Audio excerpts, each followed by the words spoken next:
दर्शकों, अनमोल विचार YouTube channel में आप लोगों का स्वागत है। मित्रों, एक बार माता पार्वती भगवान शिव से पूछते हैं कि प्रभु, कल मेरी एक भक्तिन ने मुझे याद किया और मैं उसकी विनती टाल नहीं सकी और रात्रि में मैं उसके सपने में पहुंच गई।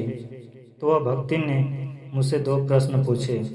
तो मैंने कहा कि मैं कल तुम्हारे सपने में पुनः आकर के तुम्हारे दोनों प्रश्नों के उत्तर दूंगी। प्रभु, जब से मेरी भक्ति ने मुझसे 2 प्रश्न पूछे हैं, तब से मेरा मन विचलित हो गया है।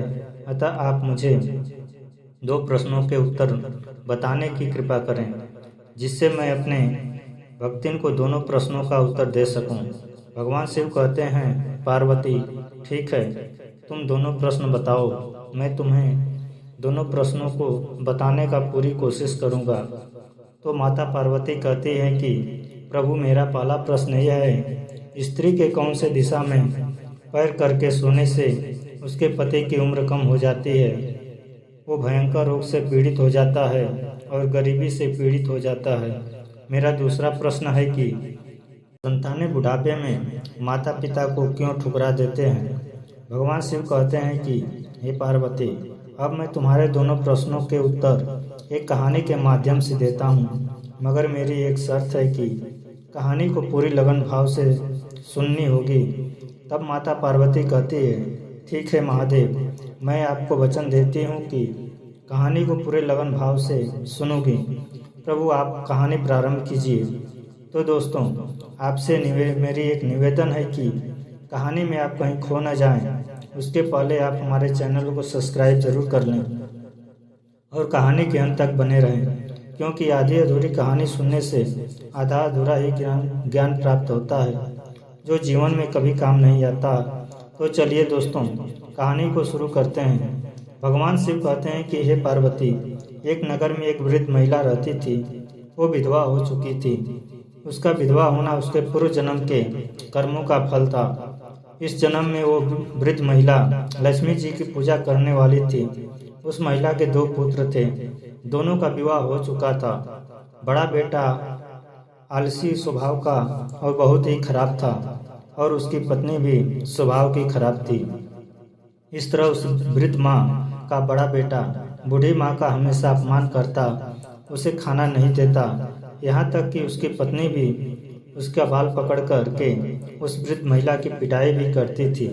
और उसके पास जो भी धन था, वो सभी धन बड़े बेटे और बड़ी बहू ने छीन लिया था, और माँ को ठोकर मारकर ऐशो आराम का जीवन जी रहे थे। भगवान शिव कहते हैं कि हे पार्वती, वहीं उस वृद्ध महिला का छोटा बेटा और उसकी छोटी बहू सीधे स्वभाव की थी। वे दोनों गरीबी में जीवन यापन कर रहे थे, क्योंकि उस वृद्ध महिला की बड़े बेटे और बड़ी बहू ने बंटवारे में छोटे भाई को कुछ भी नहीं दिया और सारा धन बेईमानी करके ले लिया। भगवान शिव कहते हैं कि हे पार्वती, उसके छोटे बेटे पर इतना जुल्म होने पर भी छोटे बेटे ने और उसकी छोटी बहू ने अपनी माँ की सेवा करना नहीं बंद किया। छोटी बहू दूसरों के घर काम काज करके अपना जीवन यापन करती थी। उसका पति यानी उस वृद्ध महिला का छोटा बेटा हमेशा बीमार रहता था। भगवान शिव कहते हैं, हे पार्वती, एक दिन उस वृद्ध महिला का छोटा बेटा बहुत ही बीमार पड़ गया।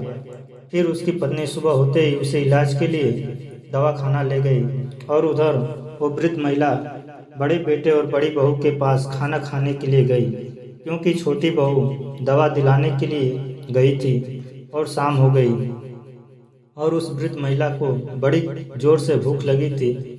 बुढ़ापे का शरीर था, भूखे पेट रोका नहीं जा रहा था। फिर जैसे ने उस वृद्ध महिला ने अपनी बड़ी बहू से रोटी मांगी, तो वो पति पत्नी दोनों उस महिला को ताने मारने लगे और घर से बाहर निकाल दिया। भगवान शिव कहते हैं, हे पार्वती, फिर वो महिला हमेशा के लिए अपने दोनों बेटों से दूर चली गई, क्योंकि वृद्ध महिला ने सोचा कि छोटा बेटा बीमार रहता है और छोटी बहू कब तक हमारी खर्च उठाएगी। फिर वह वृद्ध महिला ने दूर जाकर के एक कुएं से पेट भर के पानी पिया और दूसरी गांव को चली गई, और वहां जाकर के दूसरों के घर काम करके अपना पेट पालने लगी। भगवान शिव कहते हैं कि हे पार्वती, उधर जब छोटी बहू अपने पति को दवा दिलाकर घर आई, तो घर पर अपनी माँ को न पाकर बहुत रोई, लेकिन खोज नहीं पाई। भगवान शिव कहते हैं, हे पार्वती, फिर 1 वर्ष बीत जाने के बाद उस वृद्ध महिला को अपने दोनों बेटों और दोनों बहुओं की याद आई। तो उसने जो कुछ पैसे इकट्ठा किए थे और कुछ कंकड़ जमीन से उठा करके दोनों को एक पोटली में बांध लिया, और फिर वो पोटली वृद्ध महिला ने अपनी कमर में बांध लिया और वापस अपने घर को चली आई।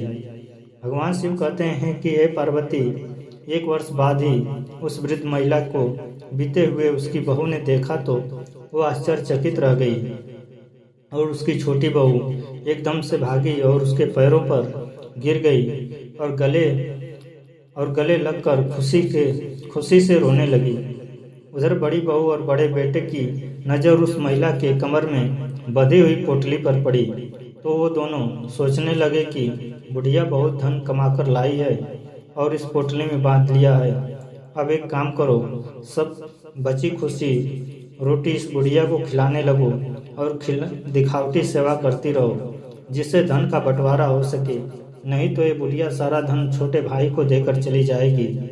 भगवान शिव कहते हैं कि हे पार्वती, ऐसा सोच करके बड़ा लड़का और बड़ी बहू दिखावटी सेवा करने लगे और रात की बची खुची रोटी अपने माँ को खिलाने लगे। उधर छोटी बहू अपनी गरीबी की हालत में जैसा खाती थी वैसा ही अपने सासू माँ को खिलाती थी। अब समय कुछ और गुजरा। फिर एक दिन वो वृद्ध महिला बहुत ही बीमार पड़ गई। उधर बड़ा बेटा और बड़ी बहू उसके मरने का इंतजार करने लगे और छोटी बहू उसके चरणों में गिरकर रोने लगी। उसी समय वृद्ध महिला अचानक से उठी और अपने दोनों हाथ छोटी बहू के ऊपर रखी और उससे सदा सुहागिन रहने का आशीर्वाद देकर के स्वर्ग को चली गई। भगवान शिव कहते हैं कि हे पार्वती, जैसे उस वृद्ध महिला की मृत्यु हुई वैसे ही बड़ा लड़का दौड़ा और कमर में से पोटली खींच ली और गांव वालों के सामने बंटवारा करने लगा। उधर छोटी बहू ने कहा, ठीक है, आपको जो भी चाहिए वो ले लीजिए, बच जाए वो मुझे दे देना, अभी मैं माँ के अंतिम संस्कार में व्यस्त हूँ। फिर जैसे ही बड़े लड़के ने पोटली खोली तो उसमें 2 आने और कंकड़ भरे हुए थे। तो बड़े लड़के ने स्वयं के 2 आने पैसे ले लिया और छोटे वाले भाई को वो सारे कंकड़ दे दिए। भगवान शिव कहते हैं कि हे पार्वती, छोटी बहू ने उन कंकड़ों को माँ का आशीर्वाद समझकर रख लिया। अब समय धीरे धीरे और गुजरा। तभी एक दिन माता लक्ष्मी छोटी बहू के सपने में आई और कहने लगी, बेटी तू चिंता मत कर, तूने अपनी बूढ़ी माँ की बहुत सेवा की है और उसी सेवा के प्रभाव से मैं तुम्हारे सपने में आई हूँ। अब मैं तुम्हें बताती हूँ कि तेरा पति भयंकर रोग से पीड़ित क्यों है और तुम गरीब क्यों है और तुझे अपने पति की मृत्यु का डर क्यों सता रहा है। तो सुन, भगवान शिव कहते हैं कि हे पार्वती, तुम्हारा पहला प्रश्न ये था कि स्त्री के कौन से दिशा में पैर करके सोने से पति की उम्र कम और गरीबी तथा पति भयंकर रोग से पीड़ित हो जाता है। तो सुनो, लक्ष्मी कहती है कि देखो बेटी, तुम्हारे जीवन में जो भी परेशानी है, चाहे धन की हो, चाहे पति की उम्र की हो, चाहे पति की बीमारी की हो, सबका कारण तुम्हारे गलत दिशा में पैर करके सोने से है। भगवान शिव कहते हैं कि हे पार्वती, फिर जो लक्ष्मी जी की बात सुनकर छोटी बहू कहने लगी, तो माँ मैं क्या करूँ? तब लक्ष्मी माँ ने कहने लगी कि मैं तुम्हें बताती हूँ कि स्त्री को किस दिशा में पैर करके नहीं सोना चाहिए। तो सुनो, स्त्री को कभी भी दक्षिण दिशा में पैर करके नहीं सोना चाहिए और तुम रोज दक्षिण दिशा की ओर पैर करके सोती हो और आज भी दक्षिण दिशा की ओर पैर करके सो रही हो, इसलिए तुम्हें ये सारी परेशानी है। क्योंकि दक्षिण दिशा में पैर करके सोने से हानि, समृद्धि, ब्रह्म मृत्यु और भयंकर रोग से मनुष्य को पकड़ लेता है। क्योंकि दक्षिण दिशा में यम और दुष्ट देवों का निवास रहता है। दिमाग में रक्त संचार की कमी हो जाती है और कान में हवा भरती है। इसलिए स्त्री या पुरुष को कभी भी दक्षिण दिशा में पैर करके नहीं सोना चाहिए, हमेशा उत्तर दिशा की ओर पैर करके सोना चाहिए। क्योंकि उत्तर दिशा में पैर करके सोने से जीवन में सुख, शांति, समृद्धि और धन की प्राप्ति होती है। और फिर इतना कहकर कि लक्ष्मी जी अंतर ध्यान हो जाती है। भगवान शिव कहते हैं कि हे पार्वती, जैसे ही लक्ष्मी उस छोटी बहू के सपने में से गई, वैसे ही छोटी बहू एकदम से उठी और अपनी चारपाई घुमाई और अपना पैर उत्तर दिशा में कर लिया। उसके बाद स्नान किया से निवृत्त होकर लक्ष्मी जी का ध्यान लगाया। वैसे ही वो सारे कंकड़ जो उसे बंटवारे में मिले थे वो सारे हीरों में बदल गए। फिर तो उस बूढ़े महिला के छोटे बेटे और छोटी बहू का खुशी का ठिकाना नहीं रहा। उधर बड़े बेटे के 2 आना भी खर्च हो गए और गरीबी में ही मर गए। भगवान शिव कहते हैं कि हे पार्वती, तुम्हारे पहले प्रश्न का उत्तर है कि कभी भी स्त्री या पुरुष को दक्षिण दिशा में पैर करके नहीं सोना चाहिए, वरना कोई भी अनहोनी घटना घटित हो सकता है। इसलिए हमेशा उत्तर दिशा में ही पैर करके सोना चाहिए, क्योंकि उत्तर दिशा के प्रभाव का जो फल होता है वो तुम कहानी के माध्यम से पहले ही सुन चुकी हो। फिर भी सुनना चाहती हो और अधिक जानना चाहती हो तो इस कहानी को दोबारा सुन सकती हो। भगवान शिव कहते हैं कि हे पार्वती, अब मैं तुम्हारे दूसरे प्रश्न का उत्तर बताने जा रहा हूँ, तुम ध्यान से सुनो। तुम्हारा दूसरा प्रश्न यह है कि संतान बुढ़ापे में माँ बाप को क्यों छोड़ देता है। तो समझ लो, जो संतान लालची होती है, जो माँ बाप का किया हुआ एहसान नहीं समझता है, वो अपने माँ बाप को बुढ़ापे में ठोकर मार देती है और ऐसी लालची औलाद जीवन भर दुख भोगता है।